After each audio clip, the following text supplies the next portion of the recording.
Doctor Ram Manohar Lohia national law university Lucknow के चतुर्थ दीक्षांत समारोह में मुख्य अतिथि के रूप में उपस्थित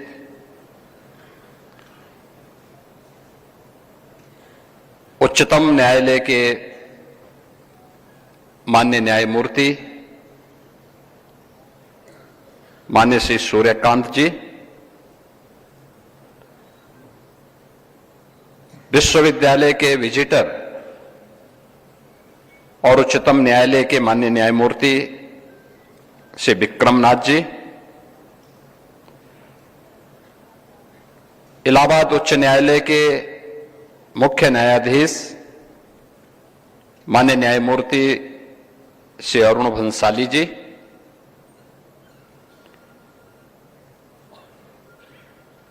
उत्तर प्रदेश सरकार में मंत्रिमंडल के मेरे सहयोगी उच्च शिक्षा के मंत्री श्री योगेंद्र उपाध्याय जी, विश्वविद्यालय के कुलपति प्रोफेसर अमरपाल सिंह जी,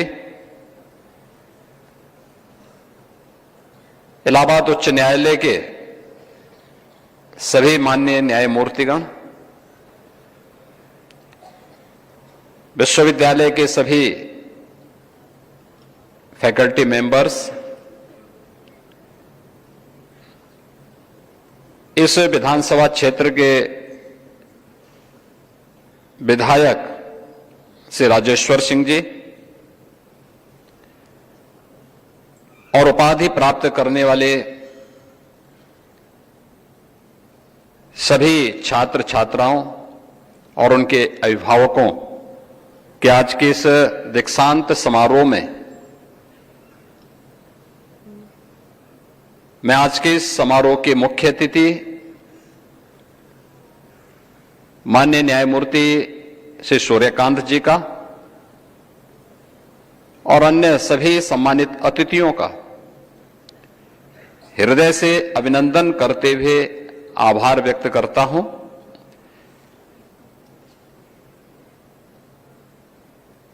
इन सभी उपाधि प्राप्त करने वाले छात्र छात्राओं को जिन्होंने पीएचडी, एलएलएम, एलएलबी और डिप्लोमा की अपने उपाधि आज इस गरिमापूर्ण समारोह के अंदर भारत की लोकतंत्र के महत्वपूर्ण स्तंभ भारत की न्यायपालिका के शीर्ष न्यायमूर्तियों के करकमलों से अपनी उपाधि अर्जित की है, इनके लिए इनके जीवन का सबसे स्वर्णिम और गौरवपूर्ण दिन है। इसके लिए मैं इनको हृदय से बधाई देता हूं, इनके उज्जवलमय भविष्य की कामना करता हूं। आपने दीक्षा उपदेश कुलपति doctor Ram Manohar Lohia national law university के द्वारा दिए जा रहे उस उपदेश को सुना होगा, जिसमें उन्होंने भारत की प्राचीन गुरुकुलों की प्रावर्तन समारोह के उस मंत्र को जो तैत्तिरीय उपनिषद के माध्यम से भारत के हर एक स्नातक के लिए अनिवार्य था, और उसके पहले दो शब्द बहुत महत्वपूर्ण हैं कि सत्यम वद धर्मम चर, यानी सत्य बोलना और धर्म का आचरण करना। भारत की संसद हो या भारत की न्यायपालिका, इसका बौद्ध वाक्य भी धर्मो रक्षति रक्षित या यतो धर्मस्ततो जय, इसी भाव के साथ हम सबको अपने कर्तव्यों के प्रति सदैव आगाह करती है। यह धर्म हमारे लिए जीवन पद्धति का हिस्सा है। उपासना सबकी अपनी अपनी अलग होगी, उसका आस्था का विषय है, लेकिन जो हमारे कर्तव्यों के प्रति हमें निरंतर प्रेरित कर सकें, उस धर्म के बारे में यह दीक्षाउपदेश यहां पर आप सबने प्राप्त किया है। ये मेरे लिए महत्वपूर्ण है कि हम चतुर्थ दीक्षांत समारोह में आज यहां पर इस लॉ यूनिवर्सिटी के, जिसकी अपनी एक प्रतिष्ठा है, यहां के इन सभी उपाधिधारक छात्र छात्राओं को हमारे मुख्य अतिथि के कर कमलों से उनकी उपाधि प्राप्त हुई है। हम सबके लिए यह जानना बहुत आवश्यक है कि किसी भी लोकतांत्रिक व्यवस्था में एक सुदृढ़ न्यायिक व्यवस्था का क्या योगदान है। और मैं हमेशा इस बात को मानता हूं कि न्यायिक व्यवस्था जितनी मजबूत होगी, सुशासन के लक्ष्यों को प्राप्त करने में उतनी ही आसानी होगी। सुशासन के उस लक्ष्य को प्राप्त करने के लिए, जैसे आप प्राचीन काल में राम राज्य कहते थे,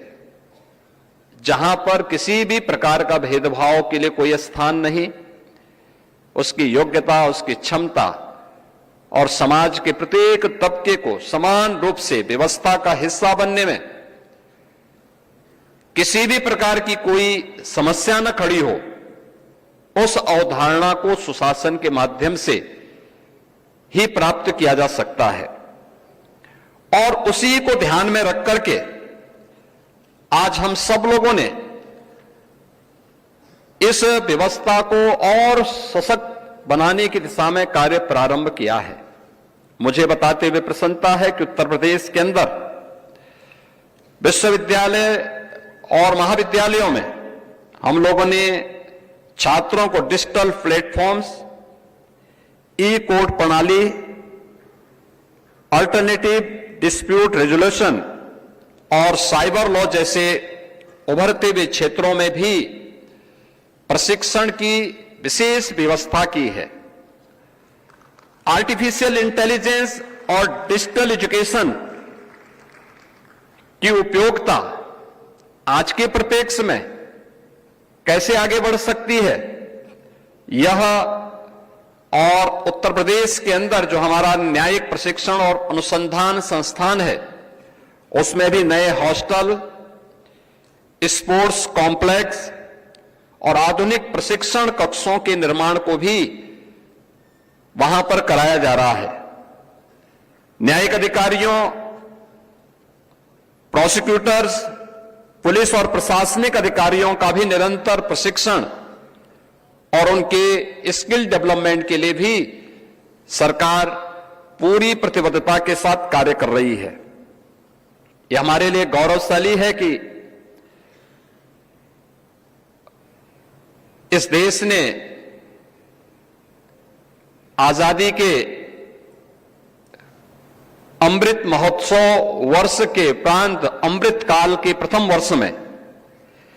3 नए कानून, जिनकी धारणा ही न्याय है, उसे लागू किया है। ये 3 नए कानून भारतीय न्याय संहिता, भारतीय नागरिक सुरक्षा संहिता और भारतीय साक्ष्य संहिता, इन्हें सफलतापूर्वक लागू करने में आज पूरा देश तेजी के साथ आगे बढ़ा है।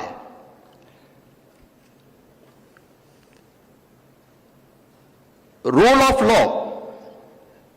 यह बेंच और बार के बेहतरीन समन्वय से ही आगे बढ़ सकता है। जब हम बेंच की बात करते हैं तो यह सामान्य रूप से एक आम मानविकी के विवेक का प्रतीक है, और बार हम सबकी संवेदना का। ये विवेक और संवेदना में जब समन्वय होता है, तब हम रूल ऑफ लॉ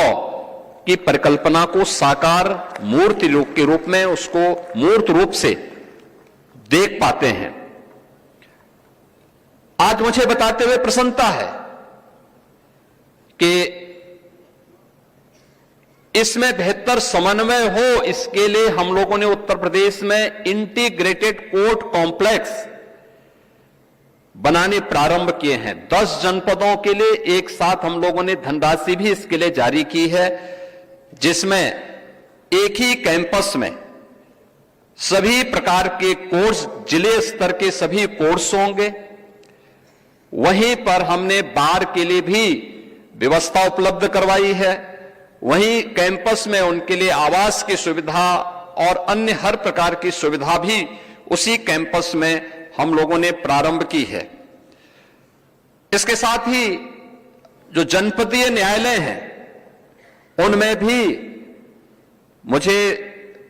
इसको बात को देख करके कभी कभी बहुत होता था कि हमारे जो डिस्ट्रिक्ट जजेस थे, उनके चेंबर में एसी नहीं था। हम लोगों ने उसके लिए भी अपनी सहमति दी। आज यह